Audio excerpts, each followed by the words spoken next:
kaibigan. Kahapon po, o kagabi guys, nagkaroon daw ng gulo sa Malacanang. Nagkaroon ng gulo. Yun nga daw eh. Nagkagulo daw mga kaibigan, no? Bakit po nagkagulo po din? Ito po, ipapakita ko sa inyo yung post, ha? Galing po ito sa Facebook page po ni Mr. Jason Sa. Ito po guys, ipakita ko lang sa inyo. Isingit lang natin to bago po tayo pumunta sa main topic, no? Kasi importante to guys. Ayan po ha, ano ko lang sa inyo. I-translate ko lang kasi Bisaya to eh. Bisaya yung post ni Mr. J eh. Okay, ito po ang nakalagay sa Facebook page ni Mr. Jason Sa. Okay, basahin ko ha. Si RRJDI, dili si FMR, ang himuon nga bise kung matagak ang budget. Budget. Ibig sabihin ng budget. Si Ramon Revilla, ang pinili ni... Si Agaw, o gidanak sa kasuko. Giatay, Merise. Nako. Si RRG means Ramon Revilla, ang pinili ni Lisa Butod. Ayan po, Bisaya yan. Okay ha? Hindi si Tambaluslos. Tagalogin ko naman. Sige, tagalogin ko. Si RRJDI. Ibig sabihin si RRJ, ito yung si Ramon Revilla yan. Initial to guys, initial, no? Siya daw ang napili. Siya pala ang napili guys, si RRJ. Yan na yan. Siya ang napili para pumalit kay Vice Presidente Sara Duterte. Hindi pala si FMR. Si Romualdez yan, FMR. Si FMR, di ba? Si Romualdez yan. Okay, ulitin ko kasi Bisaya eh. Tagalogin ko. Hindi pala si RRJ pala ang napili na papalit kay Vice President Sara Duterte in case po na ma-impeach siya. Hindi pala si FMR ang pinili ni Bangag or ni Ahas. Ang mga kumbaga para kunwari matanggal yung bise, no? Kasi budget eh. Ibig sabihin ng budget, yung babae si Vice President yun, Sara Duterte. Matagak means kapag na-impeach na wala. Nag-wild daw, kagabi to eh. Nag-wild daw si Agaw. Ibig sabihin ng Agaw, Agaw ba? Kasin. Si Pinsan. So si Romualdez yun, nag-wild. Si Pinsan. Ano kami nagsabi na? Si Ramon Revilla. Hindi ko na nga sinabi. May nagsabi na pala. Huli na. Sinabi na po, Karina, sinabi na nasa comment section na ayaw ko nga sabihin eh. Baka may ano yun na naman tayo ni Barbers. Sip-sip na Barbers. Okay, mga kaibigan. Nagwala daw si Agaw. Nagwala daw guys si Pinsan. Tapos, na-hospital po si Pinsan guys. Dahil lumaki ang yag balls. Dahil lumaki daw ang kanyang betlog. Ito hindi to joke. Sumabog sana ang betlog. Meron pala siyang sakit. Naluslos. Meron pala siyang luslos guys. Itong si Tambalos. Kaya pala tawag siya kaya Tambaluslos. Kasi meron pala talaga siyang sakit na luslos. So, totoo pala yun. Totoo pala yung balita-balita. Kaya pala siya tinawag na Tambaluslos. Kasi nga, meron pala siyang kasalukuyang sakit na luslos. Siguro sa sobrang laki niya o siguro sa sobrang bigat niya. Kaya may luslos. Yari na naman tayo nito. Baka makasuhan na tayo nito guys. Baka wala lang food in it. So, ayon po sa balita mga kaibigan, itinakbo daw sa hospital. Ito hindi to joke mamaya. Hindi po ito marites Meron po talagang source. Galing po ito kay Mr. J. So, sa sobrang galit niya mga kaibigan dahil nabalitaan niya na hindi na po siya pinapansin ni Ahas at hindi na rin siya pinapansin ni Bangag. Kasi sa mga ginagawa niya guys, puro kapalpakan. Yan ang balita puro daw kapalpakan ang kanyang ginagawa. Kaya po mga kaibigan, ang nangyari guys, sa sobrang galit niya, siguro na high blood siya or tumaas siguro ang dugo niya tapos may sakit pa siyang luslos. Ayun, lumaki daw ang kanyang betlog. Yun, muntik nang sumabog. At itinakbo daw siya sa hospital mga kaibigan. Buti nga sana kung sumabog. Ayun po yan sa source. Sumabog sana at igok, natuluyan yung hinayupak na yan. Asan na ba yun? Wait lang Pakita ko na nga sa inyo yung ano. Para wala ng kawatan. Sabi pa ni Sara Duterte, kawatan sa kaba ng bayan. Ito po, tingnan nyo. Si Pudinet, si Pudinet. Ito. Ayan, ayan. Yan. Kaya palang saya-saya na ni Ramon Revilla. Ito po, mga kaibigan, Nakita nyo guys, nabasa nyo ba? Nababasa nyo guys? Hindi, basahin nyo nakita. sa screen nyo. Yan yung sinasabi natin. Galing po ito sa Politico na balita, no? Politico PH.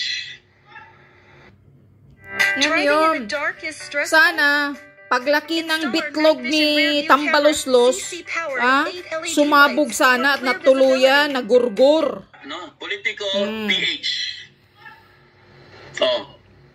Senator Ramon Bong Revilla's name has surfaced as a possible nominee for the position of Vice President in case Vice President Sara Duterte is removed from office through an impeachment trial.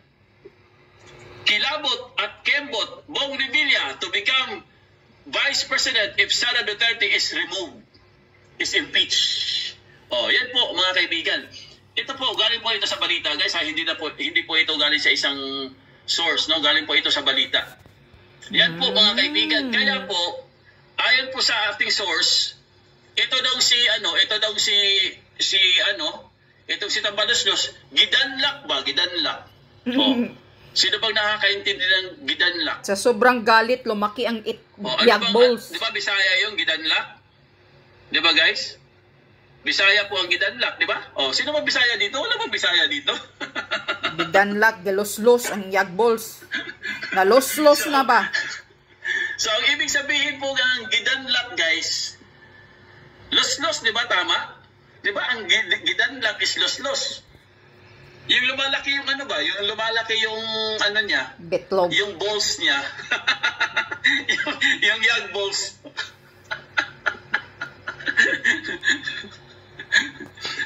Bilyonaryo pero may loslos. Karma na yan. Yan ang karma. Yan ang karma. Gusto nyo bilyonaryo kayo tapos mayroon kayong loslos? Ha? Gusto nyo? Cebuano pala si Alexandra. Ako, Cebuano ako, Alexandra. Ano, gusto nyo? Ha? Gusto nyo, bilyonaryo kayo, pero meron, gidanlak mo?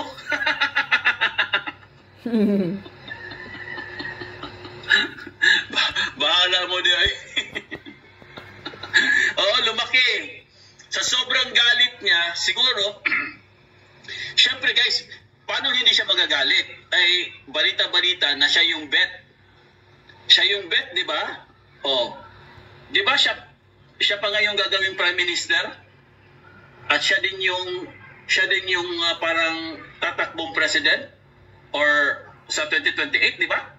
Pero biglang, bakit po si Revilla po ang ipapalit? Hindi siya. Bakit? Anong nangyari sa kanya? Bakit ayaw siyang ipalit? Di ba wala bang tiwala sa kanya? Ginagamit lang siya ni Lisa Butod. Nidako ang betlog. So yun po mga kaibigan, bahala na po kayong humusga dyan. Kasi kung akong tatanungin yung mga kaibigan, kaya siguro hindi na siya pinili guys. Kasi ayon po sa ating source, ang dami niyang palpak eh. Puro po kapalpakan ang kanyang pinapakita. Di ba? Wala po siyang ginawang tama. Magmula po sa ayuda. At eto pa guys, eto pa kung bakit po lalo siya nagalit guys.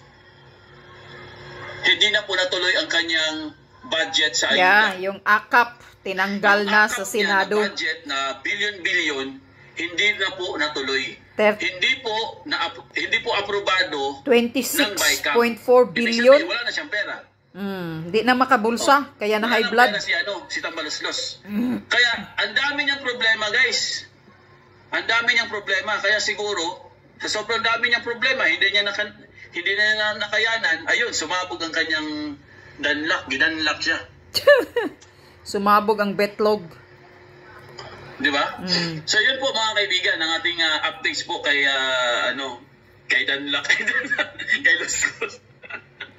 Anyway, okay, yan lang po. Yan lang yon. Yan, ang bilis ng karma mo. Ang bilis ng karma ni Tambaloslos. Tambaloslos. Ang bilis ng karma. Anong nyari? Sa sobrang atat na atat mo na magiging Vice President, kaya grabe talaga ang utos mo sa mga tuwadkom. Nagipitin ng todo si Vice President Sara Duterte. Ngayon, na-high blood ka. Na-high blood ka nang nabalitaan mong hindi ikaw pala ang ipapalit. Kapag ma-impeach si BP Sara, ang ipapalit itong si Budots Ramon Revilla. Kaya pala, grabing sip-sip ni Ramon Revilla talaga kay Lisa Butod. Dikit ng dikit. Doon nagpapalakas kay Lisa Butod. Kasi alam nyo ba, mga taong bayan, according sa source ni Maharlika, na si Lisa Butod talaga, even si Attorney Vic Rodriguez nagsasabi niyan, na si Lisa Marcos talaga ang pumipili ng mga appointed sa gobyerno ni Bangag. Tingnan mo, ang walang mandato na isang housewife na laklakira ang nag-a-appoint ng mga appointed na para sa magpapatakbo ng Pilipinas. Hindi ba nakakagalit yan? Hindi ba nakaka-insulto sa ating lahat? Na itong si Bangag Marcos Jr. ay isang uto-uto na walang bitlog din, under the saya ng butod niyang asawa. Yun ang sabi ni Maharlika, galing sa source. Talaga daw, under the saya daw talaga si Bangag Marcos Jr. ni Lisa Satanas. Yun daw yun. Kaya balik tayo dito sa impeachment. Kapag matuloy ang impeachment, halimbawa ma-impeach si Sara Duterte, in your dreams, mananaginip na kayo kung matuloy yan. Matuloy yan pero malaking gulo ang mangyayari. Yan ang tandaan ninyong mga politiko kayong mga buaya kayo sa posisyon, mga atat na atat kayo sa posisyon. Lalo ka na. Kaya pala, ikaw Bong Revilla, dikit na dikit ka kay Lisa Butod. Kitang-kita ko yan sa mga kung ano-ano yung mga affair, yung mga meeting ninyo. Pag nandoon sa Malacanang, grabe ang sip-sip. So, dito tayo kay Yagbols. Na lumaki ang Yagbol. Sana nga, Tambaloslos, kung totoo man itong inaatake ka, na high blood ka, dahil hindi ikaw ang napili ni Lisa Butod, sana nga natuluyan ka. Yun ang wish ko. Wish ko na sana natuluyan ka at natigok ka at sumabog sa buong mukha mo yung betlog mo. Yun. Para tapos ang isang salot na magnanakaw ng pera sa kaban ng bayan. Yan yun. Kaya na high blood ka, isa pa, dahil iniisip mo, na wala ka nang maibulsa sa susunod na taon. Dahil tinanggal na sa Senado, sa BICAM, ang akap mo.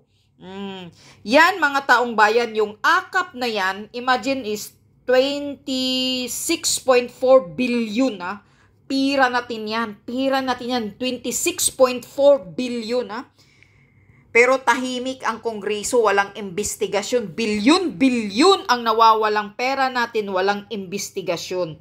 Pero yung 120 million lang na pera na sa confidential ni Sara Duterte, paulit-ulit na di talaga nila lubayan si Vice President. Milyon lang, katiting lang yan sa bilyon na mga palusot na ginagawa ni Romualdez. 26.4 billion hindi na ngayon hindi na inaprobahan, kinansil na ng Senado. Kaya na high blood dahil wala ng pera siguro para sa kampanya niya sa susunod na taon. Yun. Sana natuluyan ka, Martin Romualdez, kung totoo mang na high blood ka, dinala ka sa St. Luke's Hospital, sana natuluyan ka na, namamahinga ka na kasi hinihintay ka na ni Satanas. At saka yung lus-lus mo, na bitlog mo na lumaki, sana sumabog sa mukha mo at natakpan yung kapal ng mukha mo ng bitlog mo. Yun sana ang nangyari.